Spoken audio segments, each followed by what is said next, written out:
ఇది కథ కాదు జీవితం.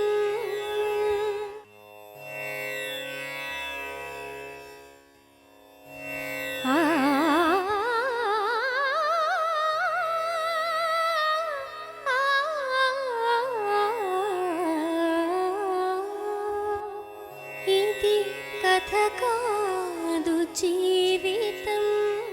బతుకు జట్కా బండికి స్వాగతం. ఇది కథ కాదు జీవితం.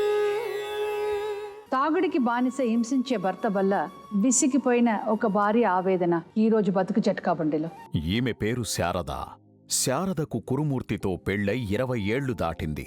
12 ఏళ్ల వయసులోనే బాల్య వివాహం జరగడం వల్ల శారద అమాయకత్వంతోనే అత్తింట్లో అడుగుపెట్టింది. పెళ్లైన దగ్గర్నుండి తాగుడికి బానిసైన భర్త వల్ల 20 ఏళ్లుగా నరకయాతనను అనుభవిస్తోంది శారద. అత్తమామలు కూడా బాధ్యత మరిచిపోయి కష్టాన్ని మద్యానికి తగలేసే కొడుకును మార్చేందుకు ప్రయత్నించినా ఫలితం లేకపోయింది. తండ్రిలాంటి మామగారితో సంబంధం అంటగట్టి వేధించాడు అని, తాను మొదటిసారి గర్భవతి అయినప్పుడు 3 నెలల గర్భం మీద తన్నేసరికి అనారోగ్యానికి గురయ్యాను అని, కనిపించిన ప్రతి మగాడితో అనుమానం అంటగట్టి సంపాదనంతా తాగుడికి తగలేసే భర్తతో విసిగిపోయాను అంటోంది శారద. భర్తతో కలిసి బతికితే జీవితం పట్ల తనకు భరోసా లేదు అని, తనకు పిల్లలకు న్యాయం చేయమంటూ శారద బతుకు జట్కా బండిని ఆశ్రయించింది. శారద తన పిల్లలతో ఇక్కడికి వచ్చింది.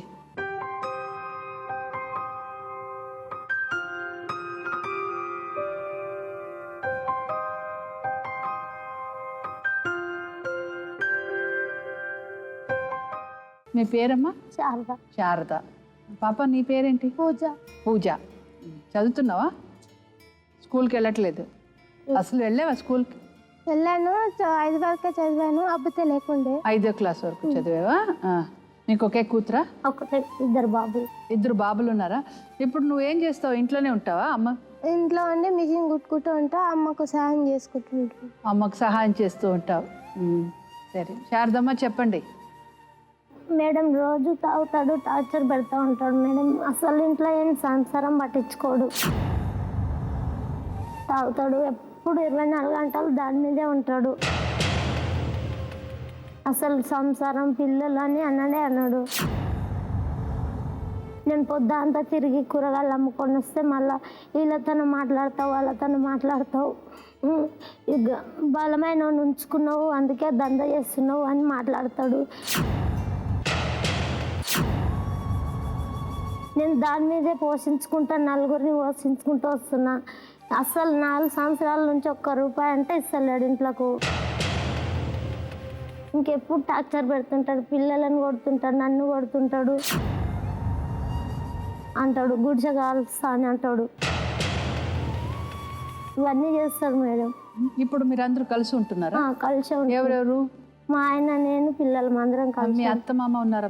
మా అత్త మామ ఊర్లో ఉంటారు. ఊర్లో ఉంటారు, మీతో లేరు? మాతో లేరు. కానీ వాళ్ళకు కూడా కనీసం ₹10 పంపించాడు మేడం.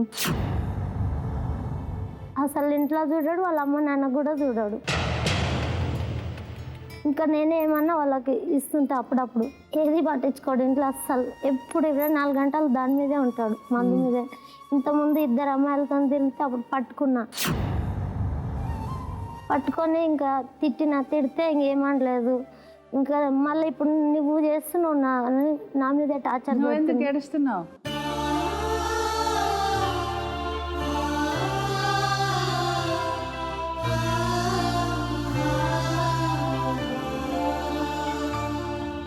కష్టంగా ఉందా పూజ? మస్తు టార్చర్ పెడతాడు మేడం మమ్మల్ని. కిర్రా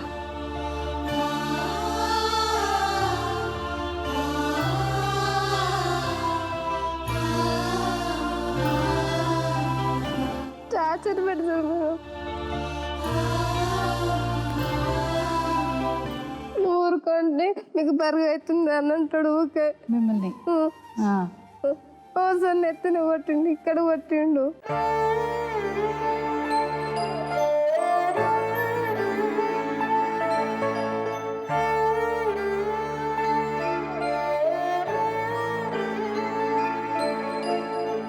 ఎప్పటి నుంచి అలవాటు ఇది?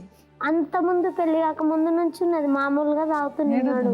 నువ్వు ఎందుకు ఏడుస్తావు? మీ అమ్మ నువ్వే చూసుకోవాలి, నువ్వే కదా. ఇప్పుడు మీ అమ్మకు నువ్వే సపోర్ట్ చేయాలి. అమ్మ నువ్వు ఏడవద్దు, మనం ఉందాం, మనం కలిసి ఉందాం, మనం ఏదైనా చేసుకొని బతుకుదాం, నాన్న చూద్దాం అని చెప్పు. ఆయన్ని సరిదిద్దాలి మీరే. మీ తమ్ముళ్ళకి నువ్వే కదా చూసుకోవాలి. ఆయన బాగా చదివారా లేదా నువ్వు చూసుకోవాలి. మీరు మీ నాన్నగారిని చూసి వాళ్ళు చెడిపోకూడదు కదా, వాళ్ళు బాగుండాలి కదా, వాళ్ళకి అలవాటు లాకూడదు. మగవాళ్ళు కదా, మగపిల్లలు కదా. కూర్చోమ్మా, వెళ్ళి కూర్చో.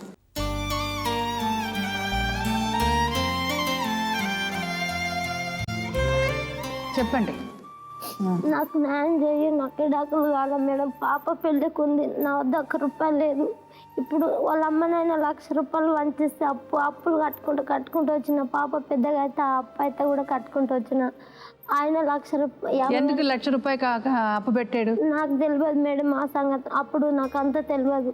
మళ్ళీ ఆయన 50,000 అప్పు చేస్తే అవి కూడా అట్లా తాగటం పట్టుకొని తెరుచుకుంటూ వచ్చిన. ఆయన ఏం పని చేస్తాడు? మట్టి పని చేస్తాడు. పిల్లలను కూడా కనీసం ప్రేమ చూడడు. ఆ పిల్లలకు ఒక బట్ట కూడా అలా వరకు.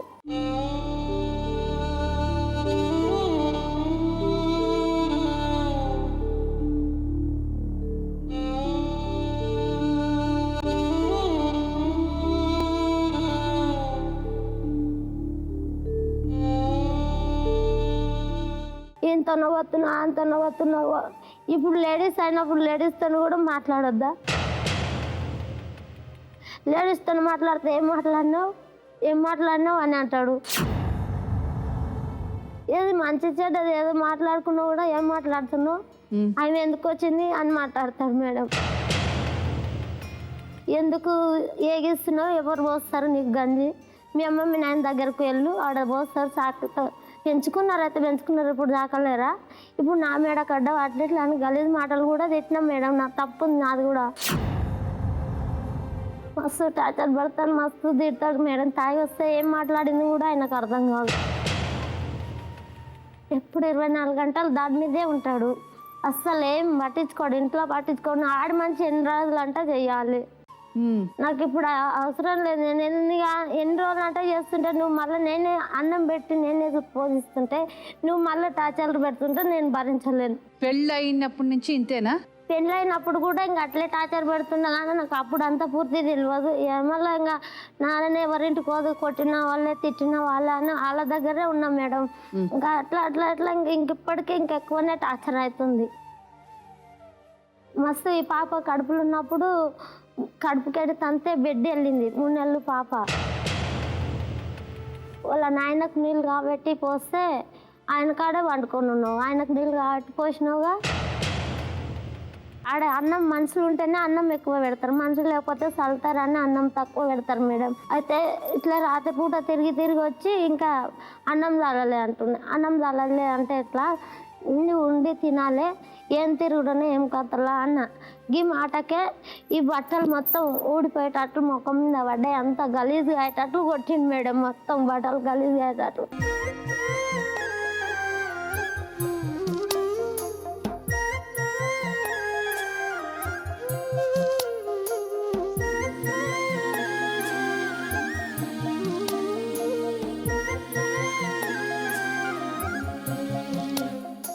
పక్కన ఆయన ఉండి ఎందుకు అట్లా కొడుతున్నావు, ఏమన్నది ఈ మాటనే అన్నది కదా, అన్నందుకు అట్లా కొడుతున్నావా అని అంటే ఇంక అప్పుడు అందరు లాగేసిండ్రు. ఆయన మీద కూర్చుంటే లాగేసి ఇంక అప్పుడు అందరు నన్ను లేపిండ్రు మేడం. కింద బండ పెట్టి కొట్టిండు, మస్తు కొట్టిండు. ఉన్న రోజులు మంచిగా తాగకుండా ఉన్న రోజులు ఆపు. వాళ్ళ అమ్మ ₹1,00,000 అప్పు వంచిస్తే అప్పు తెరిచిన దగ్గర మంచిగా తలంగా ఎక్కువ టార్చర్ పెడుతూనే ఉన్నాడు. ఇప్పుడు నీకు ఒకే ప్రాబ్లం, మీ ఆయన తాగుతూనే ఉన్నారు. ఆయన ఏం చేయాలి ఇప్పుడు? ఆయన పని చేయాలి, మాకు ఇంట్లో సంవత్సరం అంతా మంచిగా చూసుకోవాలి, ఈ అప్పులు చూసుకోవాలి. ఇవన్నీ నన్ను కట్టమంటే నేను ఎట్లకెళ్ళి తెచ్చి కట్టాలి మేడం. ఇప్పుడు ఎన్ని లక్షల అప్పులు ఉన్నాయి? ఇప్పుడు 70,000 అప్పు ఉంది మేడం. 70,000 అప్పు ఉన్నాయి. 70,000 అప్పు ఉంది. పాప పెళ్లికి ₹1 లేదు. ఎట్లకెళ్ళి తెచ్చి కట్టాలి నేను. సరే, మీ ఆయన పిలిచి మాట్లాడతా. ఆయన పేరేంటి? కురుమూర్తి గారు రండి.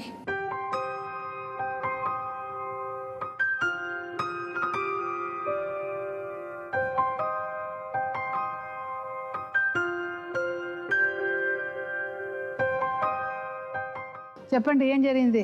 తాగినందుకు గొడవ పెట్టుకుంటున్నాను. తాగినంత గొడవ వస్తుంది. మీరేం పని చేస్తారు? మందు పనికి వెళ్తారు. ఒక రోజుకి ఎంత మీ జీతం? 400. ఈ డబ్బును మీరేం చేస్తారు?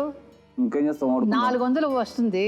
డబ్బు మీ భార్యకి ఇస్తారా లేదా? ఇస్తాం మేడం. ఎవరికైనా బుజ్జికన్నా ఎవరికైనా ఇస్తాం కానీ పూజకి ఇస్తారా? మీ పాప పేరు పూజకి ఇస్తారా? ఇస్తుందా పూజ? ఇస్తాడు. మళ్ళీ పొద్దుటాలకు మా అమ్మకు ఉన్నతోటి ఉన్నవన్నీ పొద్దుగాలకు అమ్మకి ఇస్తా.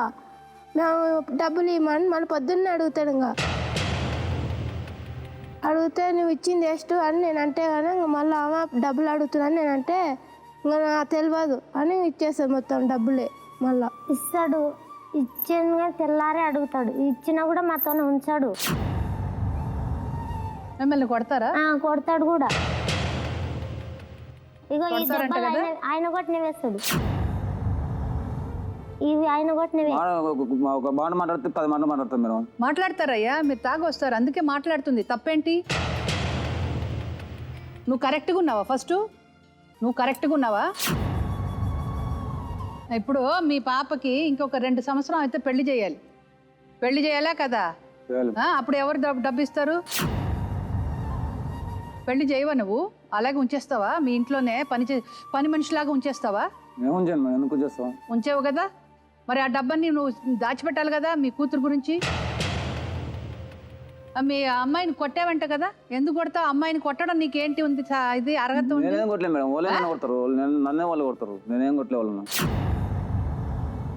మీరే కొడతారంట కదా. ముందు అయినా ఏమన్నా గలీజ్ మాటలు అన్నాకనే ఎందుకంటావు అని కొడతాం.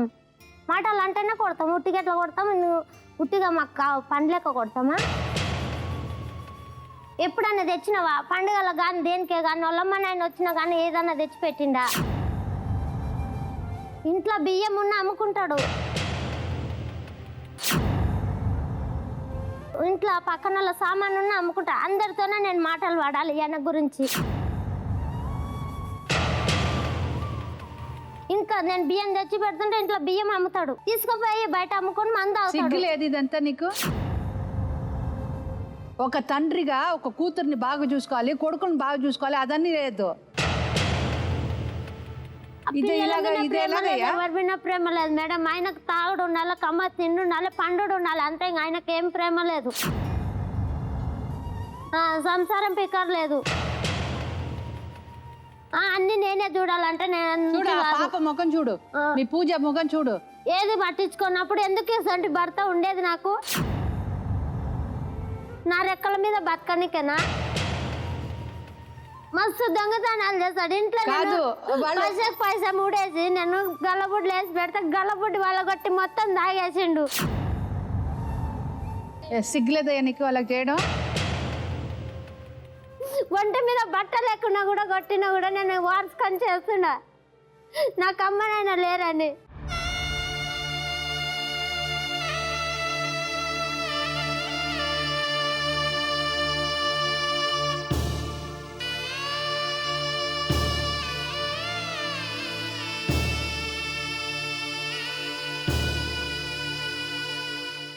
నువ్వు మనిషిలాగా బిహేవ్ చేస్తున్నావు, నువ్వు మృగంలాగా చేస్తున్నావు ఏంటి?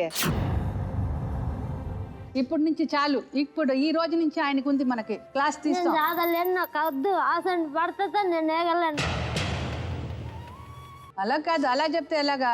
ఏదో మేడం పిల్లలు ఉన్నారు ఇంత సంసారం వెళ్ళినప్పుడు అసలు పడితే ఎందుకు నాకు? నీ మెడలో తాళి నీ పాలిట ఉరితాడు, నీ జడలో పాడి అది నల్లని త్రాచే చూడు, నీ కన్నుల కాటుక నీ కళ్ళే మూసిందా, ఈ కళ్యాణం వేదిక నీ గొంతు మూగ చేసిందా? పోయినంతకాలం నేనే చేయాలంటే కొట్టి కొట్టి కొట్టి ఆడవాడిని ఇప్పుడు చేత కాకుండా నిన్ను నేను కొట్టేస్తానంతే. సిగ్గులేదు నీకు? అబద్ధాలు చెప్తుందా అమ్మాయి?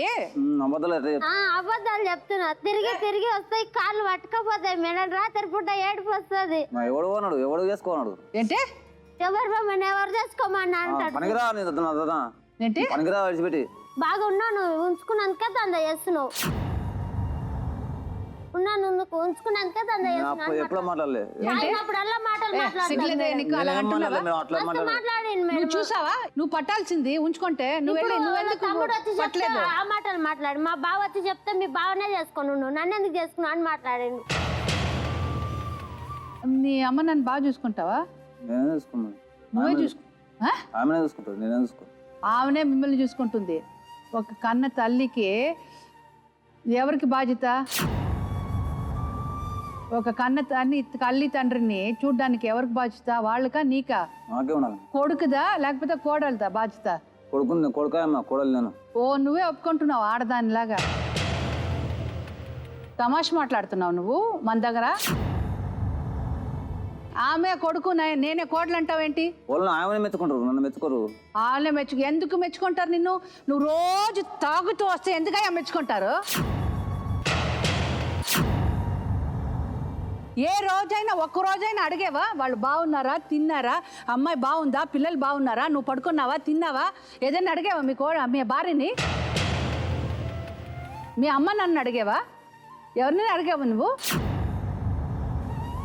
లేదు ఆవిడే వచ్చి కొడుకు నేనే కోడలు అంటే ఏంటది? అట్లా చేసాను మేడం. ఏం చేసినావు ఆమెనే చేసింది అట్లా. ఏం చేసినా చెప్పరాదు ఏం చేసినా చెప్పు మరి ఏం చేసినా నువ్వు చేయకపోతే ఆవిడే చేయాలి, బాధ్యత ఏం చేస్తుంది. చేసినా చెప్పు. అవసరం లేదు మీ అమ్మనే నేను కూడా ఎవరిని చూడనని నా బతుకు నేను బతుకుతాను. ఎవరు చూడాలి? వాళ్ళని ఎవరు చూడాలి మరి? చూస్తామా ఎవరెవరు? ఆ? ఎవరో ఒకరు చూస్తారా? ఎవరో ఒకరు ఎవరు చూస్తారు? నువ్వెందుకున్నావు మరి? నువ్వు తల్లిదండ్రులను పట్టించుకోకుండా పిల్లలను పట్టించుకోకుండా ఉన్నప్పుడు నువ్వెందుకు ఇంకా ఉండేది? మీ అత్తగారిని మామగారిని పిలిచి మాట్లాడదా?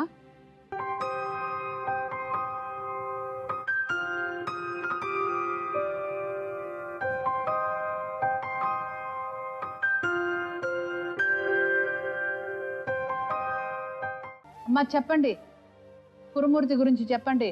ఏమో ఇడాకులు ఇస్తుందంట, ఫోను చేసి చెప్పింది. మేము ఊళ్ళో ఉన్నాం, నీ కొడుకు ఇష్టం, నీ పిల్లలు ఇష్టము, నాకేం తెలియదు, ఇంకా నేను ఉండలేను, నేను ఇడాకులు ఇస్తుండా, నా చేత కాదు చేయనీకి సాకనీకి. ఆయన ఏం చెప్తాడో ఏం చాక్కుంటాడో ఏమో తెలియదు. కానీ మీ కోడలు ఆయన అంటున్నారే, ఏమంట మా కోడలే వచ్చి మా అమ్మ నాన్నకి కొడుకు, నేను వచ్చి మా అమ్మ నాన్నకి కోడలు అంటున్నారు. మీ కోడలు మీతో బాగా మాట్లాడుతుందా? బాగానే మాట్లాడతాడు. బాగానే మాట్లాడుతుంది. ఆయన చేసి ఆయనకి ఈనందుకు మస్తుగా నన్ను అనరాని మాటలు అంటుంది. ఇప్పుడు కోడలు ప్రాబ్లమా కొడుకు ప్రాబ్లమా? కొడుకుతోనే ఇబ్బంది ఉంది. కొడుకుతోనే ఇబ్బంది, కోడలతో లేదు. కోడలతో ఏం లేదు. ఏం ఇబ్బంది కొడుకుతో? ఏమో ఇంకా తాతున్నాడు, తిరుగుతున్నాడు, 5ంటికి పోతాడు, రాత్రికి 9, 10, 11 అవుతుంది. ఇంకా అక్కడ ఉంటే కింద పడుకుంటూ ఊపుకుంటూ వస్తాడు. మరి 4 గంటలకు అంటే దొంగతనం, ఇంట్లో ఉంటే అన్నుంటి బియ్యం తెచ్చుకుంటే బియ్యం ఇవి అవి ఇంట్లో అన్నుంటి కొనం అక్కడ తానికి లేకపోయేటాళ్ళకు ఇట్లా అట్లా చేసుకో. ఏం నెత్తిన చేని కూర్చున్నదో ఏమైందో మాకైతే అది ఎక్కడ అర్థమే అవుతలేదు. మీరిద్దరు మాట్లాడుకొని నీవు 10 పైసలు తెస్తే ఓతో వేస్తే ఒక 20-30 అవుతాయి. ఇది కాపురం కాదా? కాపురం కాకపోతే నీ అంతకు నీవు బతుకు, దాని అంతకు అది బతుకుతుంది. పిల్లలు ఏమన్నా గోచిబాట పెట్టుకొని ఇది కూడా ఎక్కడన్నా పోతుంది. అట్లా చూడు నేను మాట్లాడి. మీరిద్దరు పొందుకేంగా ఉండి కాపురం చేసుకుంటామంటే ఇన్నింటి పోదాం. నా కాపురం తెలియదు, నాకు సంసారం తెలియదు, నాకు పిల్లలు కూడా తెలియదు నాని అంటావా? నువ్వేం మాట్లాడతావు చెప్పు. అది ఉండని అంటుంది. మళ్ళీ ఇప్పుడు పిల్లలు ఎట్లా, నీ గతి ఎట్లా, మళ్ళీ ఏం గతి ఏం చేసిపోతావు? ఇప్పుడు ఏం మాట్లాడతావు? కోడలు పాపం చూడండి ఎంత కష్టపడుతుంది. పడుతుంది, కష్టం పడుతుంది. కష్టం నేను పడతలే, నువ్వు పెట్టి నువ్వు ఎక్కువ మాట్లాడితే నేను తిట్టేస్తాను, అసహ్యంగా తిడతాను నేను. ఇంతవరకు నేనేం చెప్పలేదు, ఇంకా బూతులు మాట్లాడతాను నేను. నువ్వు చేసి కష్టం చేసి పెడుతున్నా మేము కూర్చొని నేను ఇంకా తాగను మేడం, నేను తాగకుండా నా పిల్లల్ని బాగా చూసుకుంటాను, నేను భార్యని బాగా చూసుకుంటాను చెప్పవేంటి? ఇంకొకసారి నువ్వు మాట్లాడంటే అసహ్యంగా బూతులు మాట్లాడతాను నేను. ఏంటమ్మా మీరు చెప్పండి, ఇలాంటి కొడుకు కావాలమ్మా మీకు? లేకపోతే ఆ అమ్మాయి అడిగింది కరెక్టే, నీకు వద్దు, విడాకులు ఇచ్చేద్దాం. ఇచ్చేయండి మేడం, వద్దు మేడం, భరించలేము. ఊరికి వచ్చి కొడుతూనే ఉంటాడు.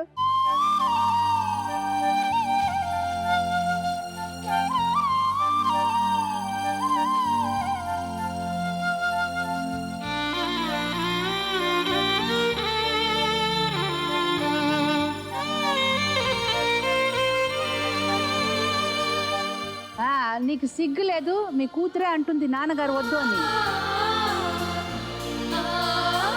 మీ కూతురు చెప్తుందయ్యా వద్దు అని, మీ భార్య కూడా చెప్పలేదు. నేర్పించినాక చిన్న పిల్లలు చిన్న పిల్లలు ఎవరు నేర్పిస్తారా? అవును మేడం, నేను తప్పు చేశాను మేడం, ఇంక నుంచి నేను తప్పు చేయను, నాకు నా భార్య కావాలి, నా పిల్లలు కావాలి, నేను వాళ్ళతో సుఖంగా ఉంటాను, మా కూతురు నేను బాగా పెళ్లి చేస్తాను అని చెప్పట్లేదేంటి? నువ్వు ఒక మంచి మనిషి అయితే ఇన్నిసేపు నువ్వు తిట్లు తీసుకోవు, అప్పుడే చెప్పుండేవాడు. లేదు మేడం, మీరు ప్లీజ్ నన్ను తిట్టొద్దు మేడం, నేను తాగను మేడం, ఇంకా మానేస్తాను, నాకు భార్య కావాలి, నా పిల్లలు కావాలని చెప్పేవాడివి. ఇప్పుడు మన డాక్టర్ గారు వస్తారు, ఆయన దగ్గర మాట్లాడదాం, లాయర్ అమ్మ వస్తుంది, వాళ్ళ దగ్గర మాట్లాడుకొని ఏం చేద్దాం చూద్దాం, సరేనా? డాక్టర్ గారు, లాయర్ గారు రండి.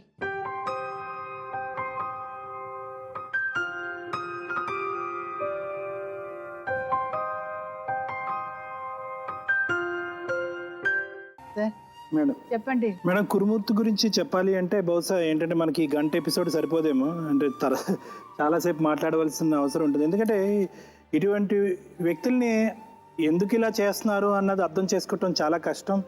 అదేవిధంగా ఏంటంటే మార్చడం కూడా చాలా కష్టం. ఎందుకంటే ఎప్పుడైతే తినటము, తాగటము, పడుకోవటం అనేటటువంటిది జనరల్గా మనకు ఉండేటటువంటి అవసరాలు, అటువంటి అవసరంలో మందు తాగటం అన్నది కూడా ఒక ఇంపార్టెంట్ అవసరం కింద మారిపోతే కనుక అది ఎలా ఉంటుంది అంటే కనుక అది లేకుండా అతను బతకటం ఏంటి అన్నది అతను ఊహించుకునేటటువంటి పరిస్థితి లేదు.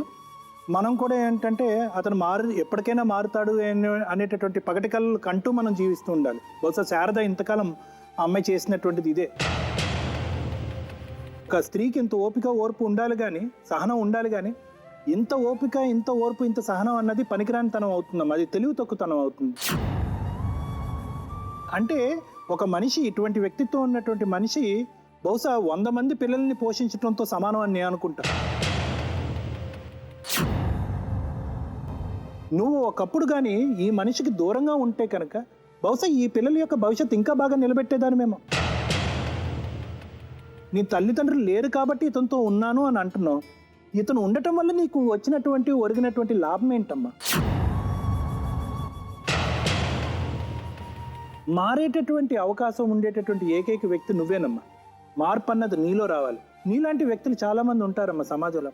అంటే ఎటువంటి వ్యక్తులు అంటే కనుక మేడం, ఈ కొట్టడం, తిట్టడం, అనుమానించటం, బాధ పెట్టడం, హింస పెట్టడం, ఇలాంటి వాటికి కొంతమంది స్త్రీలు కరెంట్ సమాజంలో అలవాటు పడిపోయి ఉన్నారు.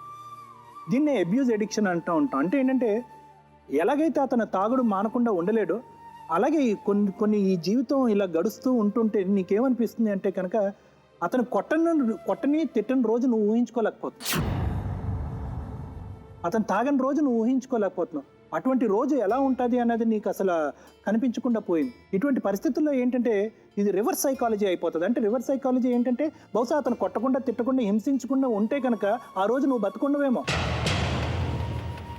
అంటే ఏంటంటే ఆ ఆనందంతోనో, ఆ సంతోషంతోనో అది చూస్తాను అనేటటువంటి నమ్మకం లేనటువంటి ఇన్ని రోజుల్లో ఒకేసారి అతనిలో మార్పు కనిపిస్తే కనుక నువ్వు బతుకుండవు.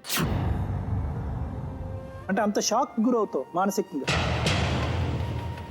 అయితే నేను అడిగేటటువంటి ప్రశ్న ఏంటంటే కనుక, సరే నీకు తప్పదు కాబట్టి, సమాజానికి నాకు ఒక భర్త ఉన్నాడు అని నువ్వు చూపెట్టాలి కాబట్టి నువ్వు అలవాటు పడటం అన్నది ఒక ఎత్తు. కానీ ఇటువంటి హింసా బాధకి నీ పిల్లలు ఎందుకు అలవాటు పడాలి? వాళ్ళు ఎందుకు ఈ ఘోరం చూడాలి? ఇటువంటి ఆలోచన కూడా భారీగా అతను ఓర్చుకునే స్థాయి నీకు ఉంది, కానీ తల్లిగా నువ్వు వాళ్ళని పెంచి పోషించే ఓపిక నీకు ఉంది, కానీ తల్లిగా ఇటువంటి వాతావరణం నువ్వు వాళ్ళకి చూపెట్టకూడదు. సో నీ ఓపిక, నీ ఓర్పు అనేటటువంటిదే కాకుండా పిల్లలు ఇటువంటి చెడు చూస్తే కనుక రేపొద్దున వాళ్ళ జీవితాలు ఏమైపోతాయి అనేటటువంటి ఆలోచన ఒక స్త్రీగా, ఒక ఇతని భార్యగా, ఒక తల్లిగా ముఖ్యంగా నువ్వు ఆలోచించవలసినటువంటి అవసరం ఉండదు. కాబట్టి ఏంటంటే నేను ఏమంటానంటే తొందరగా బయటకు వచ్చేసేయాలి. ఇలాంటివి నీకు అవసరం లేదు. ఎందుకు? ఈ రోజు వరకు నువ్వు ఇతనితో పాటు నువ్వు గడిపిన ఇన్ని రోజుల్లో ఒక్క రోజైనా కూడా అతని భర్త యొక్క బాధ్యత అతను ఎప్పుడైనా నిర్వర్తించాడా? నిర్వర్తిస్తే కనుక అది నిలబెట్టుకున్నాడా? ఇటువంటి ప్రశ్నలకి నీ దగ్గర సమాధానం లేదు. లేనప్పుడు ఎందుకు ఎందుకు ఈ సంసారం, ఎందుకు ఈ మ్యారేజ్, ఎందుకు ఈ బాధ్యతలు, ఎందుకు నీకు, ఎందుకు ఈ భారం? కాబట్టి ఏంటంటే మన జీవితాన్ని భగవంతుడు నిర్ణయించినా కూడా దయచేసి వాళ్ళ భవిష్యత్తు మీరు నిర్ణయించకండి. వాళ్ళకి యోగ్యత ఉన్నది, వాళ్ళకి అర్హతలు ఉన్నాయి కాబట్టి వాళ్ళకి అవకాశాలు ఇచ్చే బాధ్యత మీది. అటువంటి అవకాశాలకి ఏంటంటే ఏమైనా అడ్డంకులు, ఇటువంటి అడ్డంకులు ఉంటాయి కనుక తొందరగానే తొలగించుకోవటం అనేది ఇంపార్టెంట్. ఇంకా కురుమూర్తి గురించి చెప్పాలి అంటే మేడం, బహుశా మనం తాగేటటువంటి వాళ్ళు చాలా మగవాళ్ళని మనం ఈ స్థానంలో చూసాం, ఎన్నో ఎపిసోడ్లు చేసాం, ఎంతోమందిని ఇలాంటి స్థానంలో మనం చూసాం. అయితే ఇక్కడ ఉండేటటువంటి విచిత్రమైనటువంటి పరిస్థితి ఏంటంటే మేడం, కురుమూర్తి నువ్వెవరు అంటే కనుక నేను మందు అని అంటాడు. అంటే ఏంటంటే అతని గురించి అతనికి తెలియనప్పుడు ఆ మందు వదిలేసి అతను ఎలా ఉంటాడు అనేటటువంటి ప్రశ్న మన కళ్ళెదురుగుంటే ఈ రోజు ఉంది. అంటే ఏంటంటే నేను తాగుతూనే బతుకుతాను, తాగుతూనే మాట్లాడతాను, తాగుతూనే ఆలోచిస్తాను, తాగుతూనే పనికి వెళ్తాను అనేటటువంటి వ్యక్తితో మనం ఏం మాట్లాడగలం? అటువంటి వ్యక్తితో మనం మాట్లాడగలం? అటువంటి వ్యక్తిని మనం మార్చగలం? సో ఈ ప్రశ్న మన కళ్ళెదురుగుంటుంది. ఎప్పుడు కూడా పెద్దవాళ్ళు ఒక మాట అంటూ ఉంటారు, చనిపోయిన తర్వాత 4 మనుషులు ఉండాలయ్యా మోయటానికి అంటారు. అటువంటి భయంకరమైనటువంటి పొజిషన్లో ఇతను ఉన్నాడు. ఆ 4 మనుషులు ఉండరు. ఎందుకంటే కన్న తల్లిదండ్రులే ఈరోజు అటువైపు కూర్చున్న రోజు. రేపొద్దున నువ్వు చనిపోయిన తర్వాత నీ చుట్టూరు కనిపించేటటువంటి మందుబాట్లే కనిపిస్తాయి కానీ మనుషులు కనిపించరు. ఆడపిల్ల ఏడుస్తుంది, మగపిల్లలు ఏడుస్తున్నారు, భార్య అప్పటి నుంచి ఇప్పటి వరకు ఏడుస్తూనే ఉంది. కానీ నీలో పరివర్తన, మార్పు, అయ్యో పాపం నేనేంటి ఇలా, ఇదేనా వీళ్ళకి ఇచ్చినటువంటి జీవితం, ఇదేనా బ్రతకంటే అనేటటువంటి ప్రశ్న, అనేటటువంటి సానుభూతి కానీ, అనేటటువంటి సారీ కానీ, అపాలజీ కానీ నీలో నాకు కనిపించట్లేదు. ఇంకొక అంశం చాలా ముఖ్యమైనది. ఈరోజు అతను బాధపడలేదు, పశ్చాత్తాపం పట్టలేదు అనేటటువంటి దానికి ఇంకోటి ఏంటంటే కనుక అతనికి నొప్పి తెలియలేదమ్మా, బాధ అనేటటువంటిది అర్థం కాలేదు. ఒకరోజు ఆ కడుపు మాడితే, ఒకరోజు నా తల్లిదండ్రులు, నా భార్య, నా పిల్లలు నాకు కాకుండా దూరంగా బతికితే కనుక జీవితం అంటే ఎలా ఉంటుందో ఆ నొప్పి అప్పుడు అతనికి తెలుస్తుంది. మీరు ఆ బాధ అతనికి చూపెట్టలేదు, ఈ మహాతల్లి కూడా ఆ బాధ అతనికి చూపెట్టలేదు. సో దీనివల్ల ఏమనుకుంటుందంటే కనుక రోజులు ఇలా నడుస్తూనే ఉంటాయి, మనం నమ్ముకుందాం అనేటటువంటి భయంకరమైనటువంటి సైకాలజీ. నేను ఇందాక చెప్పాను కదా 4 మనుషులు కావాలి అన్నది. అటువంటి పరిస్థితి అతనికి దగ్గరలోనే ఉందేమో అని బాధ కలుగుతుంది. అర్థమవుతుందా కురుమూర్తి నా మాటలు? ఏం మారాలి? అందరూ బాగుండాలని, తాకుండా ఉండాలి. మరి ఇన్నాళ్ళు వాళ్ళు ఎలా పోయినా పర్లేదని అనుకున్నావా? కాదు, బాధ్యత అన్నది ఎందుకు మీకు ఇప్పుడు గుర్తొచ్చింది? తాగుడు అన్నది ఎందుకు అనేటటువంటిది ఎప్పుడు కూడా మేము తాగేటటువంటి వాళ్ళని అడిగేటటువంటి ప్రధానమైనటువంటి ప్రశ్న ఇదే. ఇన్ని రోజులు ఆపనటువంటి వాళ్ళు ఈ రోజు మా ఎదురుగుంట కూర్చుని ఆపుతాను అనేటటువంటి మాట ఎందుకు అంటున్నారు? దానికి బలమైన కారణం ఉంటేనే మనం ఈ మనిషిని నమ్మాలి. లేదంటే మానేస్తాను అని చెప్పి ఆ అమ్మాయిని ఒక అభూత కల్పనలోనే ఆ అమ్మాయిని నడిపిస్తాడు. పిల్లల జీవితాలు ఇలా పాడైపోతూ ఉంటాయి. ఆ అమ్మాయి వదిలిపెట్టంటే ఆ అమ్మాయి వదిలిపెట్టదు. ఈ దిక్కుతోచిన పరిస్థితి ఇలాగే కంటిన్యూ అవుతుంది. సో నువ్వు మానేయటానికి బలమైనటువంటి కారణాలు ఈరోజు చెప్పు. అదే పిల్లల గురించి చెప్పామన్నా. నువ్వు కంటిన్యూస్గా తాగకుండా నీ మొత్తం జీవితంలో తాగకుండా ఎన్ని రోజులు మ్యాక్సిమం ఉండగలవు? తాగకుండా ఎన్ని రోజులు మొత్తం కంటిన్యూస్గా ఉండగలవు? వారం రోజులు ఉండగలగా తాగకుండా? ఉన్న రోజులు ఉన్నాయి, నెల రోజులు ఉన్నాయి తాగకుండా. తాగుతాడు, ఎప్పుడు తాగుతాను. అదే అడుగుతున్నాడు. మానేస్తుంది సార్. ఎప్పటి నుంచి మానేస్తారు? ఏ రోజు ఇప్పటి నుంచి మానేస్తారా? వారం రోజులు టైం తీసుకుని మానేస్తానని అంటున్నావా? నిన్ను నువ్వు మానసికంగా బాధ పెట్టుకో. అంటే ఏ విధంగా నేను ఆ మాట అంటున్నానంటే కనుక, ఈ రోజు నుంచి నేను తాగితే కనుక, ఇంకొకసారి ఆ మాత్రం అన్నా నేను తాగితే కనుక, ఆ రోజు నుంచి నా తల్లిదండ్రులు కాకుండా పోతారు, నా పిల్లలు కాకుండా పోతారు, నా భార్య కాకుండా పోతుంది. ఇది ఫైనల్.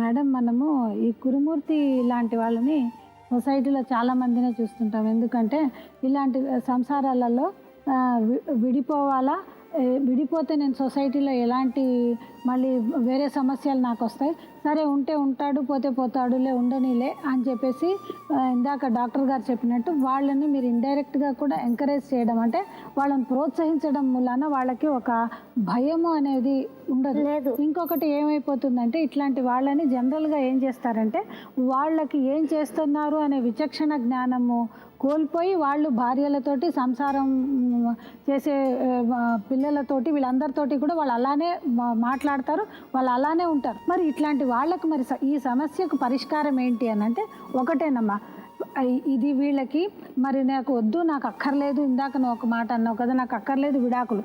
విడాకులు అంటే ఏంటంటే న్యాయపరంగా అతని దగ్గర నుంచి నువ్వు విడిపోవడం. ఆయనకి నువ్వు దగ్గరున్నా ఆయనకేమీ అంత పట్టించుకోడు, దూరంగా ఉన్నా ఆయన ఏం పట్టించుకోడు. అంటే విడాకులు న్యాయపరంగా తీసుకోవడము నీకు అది అంత కరెక్ట్ కాదు ఏమో. నేను ఎందుకంటే ఆయనకు అంత పెద్ద తేడా ఏం అనిపించదమ్మా. అంటే కోర్టుకు వెళ్ళాము, మనం విడిపోయాము కనుక వాళ్ళని నేను వాళ్ళకు నా భార్యకు నాకు సంబంధం లేదు కనుక నేను వాళ్ళని ఇబ్బంది పెట్టకూడదు అని విచక్షణ జ్ఞానం ఆయనకు లేదు. ఆయన ఇప్పుడు ఏంటంటే చెవిటాడి ముందు శంఖం ఊదినట్టే మేడం. ఎంత చెప్పినా కూడా ఆయనకి ఇంక ఏమీ తెలీదు. భార్య భర్తలు అంటే భర్త పట్ల భార్య కఠినంగా ఉండడానికి అనేది పాపము అన్ని సందర్భాలలో కుదరదు మేడం. ఎస్పెషల్లీ ఇట్లా ఏదైతే అలవాటు ఉన్నా భర్తలు ఈరోజు మేము బాగుంటాము అని చెప్పి నెక్స్ట్ డేనే అంటే నా భార్య నాకు అన్నం పెట్టట్లేదు అని అంటే అది ఎంత జాలికరంగా అనిపిస్తుందంటే, నాకు అన్నం పెట్టట్లేదంటే నువ్వు ఆ స్థితికి వచ్చేసావు. కానీ మాకొకటి మాత్రం ఏంటంటే విడాకులు అని చెప్పి నువ్వు అన్నావు కనుకమ్మా, డెఫినెట్గా కూడా నీ కేసులో మాత్రం విడాకులు ఒకటే పరిష్కారం. కానీ ఆ విడాకులు అనేది ఆయనకి ఇచ్చినా ఇవ్వకపోయినా వేస్ట్. కానీ భయం అనేది ఒకటి మాత్రం ఉండదు. ఒక పేపర్ లాంటిది ఎందుకు రాసుకోవాలి నేను అని అంటున్నా అంటే, రేపొద్దు పేపర్ ఎందుకు అని అంటున్నా అంటే మేడం, ఆయన తాగి వచ్చి హింసించాడు అలాంటివన్నీ కూడా చెప్తూ ఆ అమ్మాయి ఉండేది మీర్పేటలోనండి. అంటే నువ్వు ఇంట్లోకి రానివ్వవా అనేది ఆ సందర్భానుగుణంగా ఉంటుందమ్మా. కనుక నీకు మీ అమ్మ అత్తగారు మామగారు తోడున్నారు కనుక ఒక పేపర్ లాంటిది రాసిచ్చిన తర్వాత ఆయనకి ఏంటంటే తాగిన తర్వాత ఇంటికి రాకూడదు అనేది ఒక మనం కండిషన్ లాంటిది ఏదైనా ఒకటి పెడితే, అంటే అది ఆయనకు అర్థం అవుతుందో లేదో కూడా మరి డాక్టర్ గారు చెప్పాలి నాకు. తర్వాత మిగతా విషయాలలో మాత్రం అమ్మ ఆ కన్సర్న్ ఏరియాలో ఉండే పోలీస్ స్టేషన్ల నెంబర్లు మాత్రం నీ దగ్గర పెట్టుకో. ఎందుకంటే ఇచ్చినాం మేడం, ఆ కంప్లైంట్ ఎప్పుడు ఇచ్చినా కూడా ఆ పెట్రోలింగ్ ఉండే వాళ్ళని చేసే వాళ్ళ నెంబర్ కూడా నీ దగ్గర పెట్టుకోవడం వలన ఎప్పుడైనా కూడా నువ్వు అనుక్షణం నీ జీవితం పోరాటమే కనుక అది పెట్టుకొని అలర్ట్ అయ్యి నువ్వు కంప్లైంట్స్ లాంటిది ఇచ్చి నీ సేఫ్టీ నువ్వు చూసుకునేటట్టు. ఇప్పుడు నేను ఏం చేయాలా మేడం, నేను ఎట్లా బోధించాలా మేడం? తాగి వస్తే నువ్వు తలుపు తీయకూడదు. తీయపోతే అన్ని పగలగొట్టేస్తా. లేదు, ఇప్పుడు రాసిస్తాం నీకు. అందుకే పెట్రోలింగ్ నెంబర్స్ పోలీసు వాళ్ళ నెంబర్లు ఎందుకు తీసుకోమని అందుకే అన్ని మీకు రాసిస్తాం పేపర్లో. నువ్వు ఏదైనా వాళ్ళు తాగి గీకి తలుపు కొట్టావంటే నువ్వు వెళ్ళి చూపించు, ఇలాగ వెళ్ళండి, ఇలాగ రాసిచ్చారండి, ఇలా చూడండి, మాకు ఆయన వద్దండి, ఇలా తాగి వస్తే మాకు వద్దండి అని చెప్పు. తలుపు తీయకూడదు. ఆయన ఇప్పుడు ఒక మాట మాత్రం చెప్పారు, ఈ రోజు నుంచి ఇప్పటి నుంచి మా పిల్లల గురించి మా భార్య గురించి తాగను అని. అది చూద్దాం. ఏమయ్యా, డెఫినెట్గా తాగవు? దానికి ఏదైనా మందు ఇస్తే వాడతావా? వాడాడు మేడం. లేదమ్మా, నువ్వే చెయ్యాలి. తాగుతూనే ఉంటాడు. లేదు, అలాగ కాదు ట్రీట్మెంట్. ఇది ఇప్పుడు ఏం చేద్దామంటే, నా మాట వినము, ఇప్పుడు వరకు ఎంతవరకు ట్రీట్మెంట్ తీసుకున్నాడు, ఏం జరిగింది అన్నది మనకు. ఇప్పుడు ఏం చేస్తారంటే కనుక మనకి ఎర్రగడ్డలో IMH హాస్పిటల్ అని ఉంది, తెలుసు కదమ్మా, అక్కడికి నేను మాట్లాడతాను. వినండి నా మాట, నేను చెప్తాను, అడ్రస్ అవన్నీ నేను ఇస్తాను. అక్కడికి ఇతను తీసుకుని వెళ్ళండి. వాళ్ళు ఏంటంటే వారానికి 2 వారాలకు ఒకసారి కౌన్సిలింగ్కి రమ్మంటారు. ఏది తాగుడు మానేయటానికి ఫ్యామిలీ పరంగా మీరు ఎలా వ్యవహరించాలన్న దానికి కూడా కౌన్సిలింగ్కి రమ్మని చెప్తారు. అక్కడ కాకపోతే దానికి సబ్సిడరీ సెంటర్స్ అని కొన్ని ఉంటాయి, అక్కడికైనా మీరు వెళ్ళొచ్చు. అక్కడ మందులు కూడా ఇస్తారు. ఇది సుమారుగా ఏంటంటే నడిచేది సుమారుగా 3-4 నెలల పాటు నడుస్తుంది. ఈ 3 నెలల పాటు బహుశా ఈ ప్రక్రియను అతను ఖచ్చితంగా ఫాలో అయ్యి మందులు వాడుతూ కౌన్సిలింగ్ వెళ్తూ బాధ్యతాయుతంగా ఏదైతే మాట ఇక్కడ అన్నాడో అది నమ్మశక్యంగా 3 నెలల పాటు చేసినట్టయితే కనుక మీరు కలిసి ఉందిరిగానమ్మా. అప్పటికి కూడా ఇంత విశ్వ ప్రయత్నం చేస్తున్న తర్వాత కూడా మనందరూ ఇంత ఇలాగే మాట్లాడి ఇంత చేసి ఆ కౌన్సిలింగ్ అలా 3 నెలల తర్వాత జరిగిన తర్వాత కూడా అతను ఏ మార్పు లేదనుకో, అప్పుడు నువ్వు నీ పిల్లలు ఏ నిర్ణయం తీసుకుంటే ఆ నిర్ణయం తీసుకోండి. మీరు ఇంకొక 3 months చూడండి. ఆయనకి తాగడం అలవాటు కంప్లీట్ మారాలని అక్కడ వెళ్ళి అడగండి. వాళ్ళు ఏదైనా మందులు ఇస్తే తీసుకోండి, అది మీరు కరెక్ట్గా టైం ఇవ్వండి. ఇది ట్రీట్మెంట్ ఒక 3 నెలల పాటు చూసుకున్న తర్వాత అప్పటికి కూడా ఆయనలో ఏం మార్పు రాలేదనుకో, అప్పుడు అంటే మీకు డబ్బు ఖర్చు పెట్టుకోలేని పరిస్థితిలో ఉన్నారు కనుక మీలాంటి వాళ్ళ కోసమే లోక్ అదాలత్స్ అని ఉంటాయమ్మా. అక్కడికి వెళ్ళి మీరు ₹1 కూడా ఖర్చు పెట్టాల్సిన అవసరం లేదు. ఇట్లా వెళ్ళి నాకు విడాకులు తీసుకోవాలని అనుకుంటున్నాను, నాకు న్యాయ సహాయం కావాలి అని అంటే గవర్నమెంట్ నుంచే లాయర్లను మీకు అపాయింట్ చేస్తారు. అది లాస్ట్ ఈ ట్రీట్మెంట్ అయిపోయిన తర్వాత మైండ్లో నువ్వు రాకూడదు, ఎందుకంటే పిల్లలు ఉన్నారు. ఇప్పుడు వెళ్ళి ఆయనకి ట్రీట్మెంట్ ఇప్పించండి. ఏయ్యా ఆ మందులు తీసుకో, తాగడం ఫుల్ కంప్లీట్ మర్చిపోవాలి. నువ్వు చక్కగా అయిపోయి అమ్మాయికి మంచి పెళ్లి చేయి, మీ కొడుకులు ఇద్దరు పెద్దగా అవుతారు, నీ లైఫ్ అయిపోయింది. ఇంకా వాళ్ళ గురించి నువ్వు బతకాలి, ఇంకా నీ గురించి వద్దు. ఒకవేళ ఆయన తాగి వచ్చారంటే తలుపు వేసుకో, తలుపు తీయకూడదు, ఎట్టు పరిస్థితిలో తీయకూడదు. సరే. ఏంటి నాన్న, మీ నాన్న ఇప్పటి నుంచి తాగరంట, మంచివాళ్ళు అయిపోతారంట, డెఫినెట్గా అవుతారు. ఎక్కడయ్యా చూస్తావు, ఇక్కడ చూడు, పిల్లల్ని చూడు ఎంత బాగుంది. చెప్పండి పాప కూర్చోనన్నా, అమ్మ పక్కన నాన్న పక్కన కూర్చో.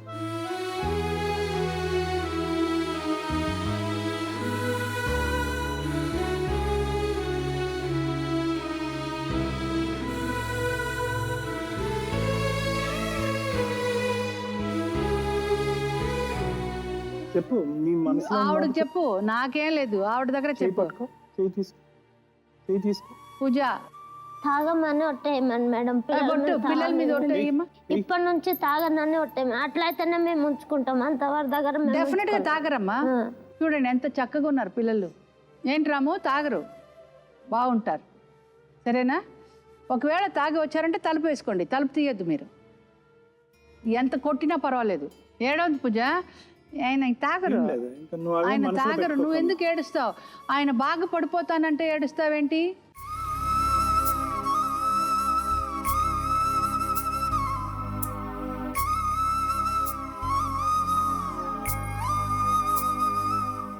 చూడండి శారద గారు, అదిగో చూడు, మీ అమ్మగారు కూడా ఎంత ఇబ్బంది బాధపడుతున్నారు. ఇంతమందిని ఏడిపించి ఏం సాధిద్దాం, అందరూ ఏడుస్తున్నారు చూడండి. కన్నీళ్ళకే కన్నీరొచ్చి కష్టాలకే కష్టం చేసి కన్నాయిలా నిన్నే చూడగా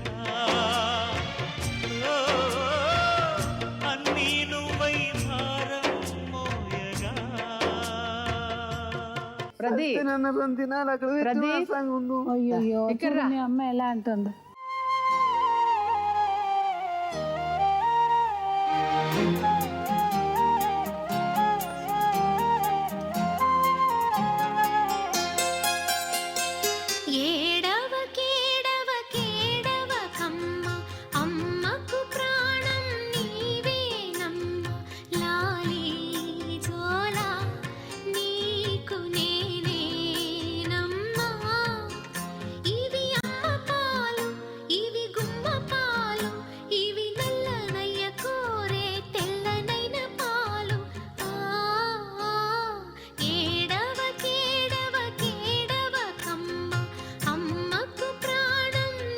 ఆయన ట్రీట్మెంట్కి వెళ్ళాలి, ఆయన ఫుల్ కంప్లీట్ మారాలి, లేకపోతే నేను విడిపోతానని రాసుకో.